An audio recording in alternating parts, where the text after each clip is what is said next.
şey soruşum burada.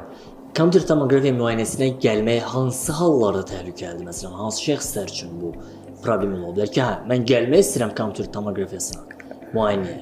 Amma gəlsəm, Allah eləməmiş, orqanizmdə fəsad verir. Belə bir orqanizmdə fəsad verilmir. Yəni dediyim kimi, əvvəllər daha çox idi. İndi fəsad orqanizmdə fəsad olmur, saniyə azalır. Sadəcə şua effektidir. Yəni şua olduğuna görə zaten bizim ətrafımız şuadır.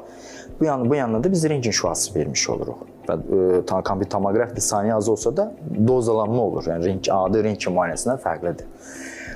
Biz spesifik yanaşırıq. Uşaqlara spesifik yanaşırıq. Uşaqlar, yəni hər uşaq gəldi, öskürdü, tomoqrafiya salmaq ehtiyac bilmirik. Göstəriş hallardır. Sonra hamilə qadınlar ümumiyyətlə salmırıq.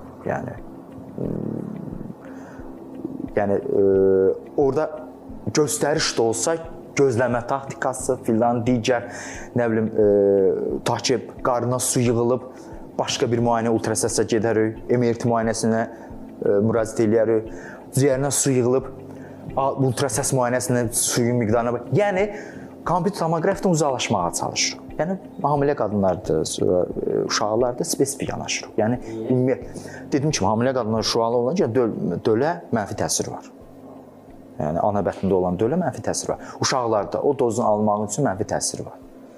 Sadəcə uşaqlarda ümumiyyətlə göstəriş olduğu halda çox ciddi yanaşırıq. Yəni ciddi göstəriş olduğu halda hamilə qadında göstəriş də olsa da gözləyirik, gözləmə taktikası, başqa müayinələr filan, analizlər, laboratuar, digər instrumental müayinələrlə üstünü verir. Məsələn,